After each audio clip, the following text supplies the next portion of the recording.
I believe that when you step out for God and get on a mission with Him, that He stretches out His hand and helps you. There's a young mom in our church. She's gone through divorce, and she's had a real difficult season in her life.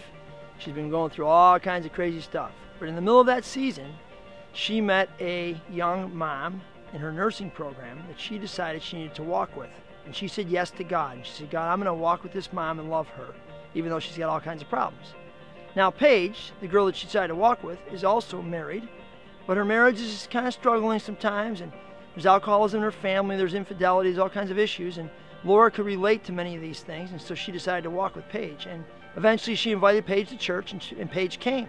And the Sunday she came, we had a table up there in front. We talked about the table that God prepares for us to sit at with Him. And we asked people to kind of sit and kind of picture this table and picture themselves at the table and picture what God might have on the table for them. Well, I found out later that Paige that morning had a great vision for her life. In fact, she told me that when she pictured and asked God to show her her table, the table was basically bare except for a giant Bible on it. And God was saying to her, Paige, you need to start reading my word because I've got things for you to do, but you need to know this word first. So Paige left church, and the first thing she did was go out and buy a Bible. Now that's a miraculous story. That's something only God could do, and it only happened because Laura decided to say yes to God and walk with Paige. When you think about your life being on a mission with God, have you given God a chance to stretch out His hand? Have you tried anything of any kind of significance where it's beyond your power and ability and God would have to move on your behalf?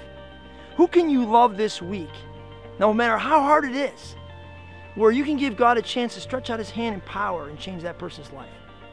Maybe it's time to take a risk and see God move.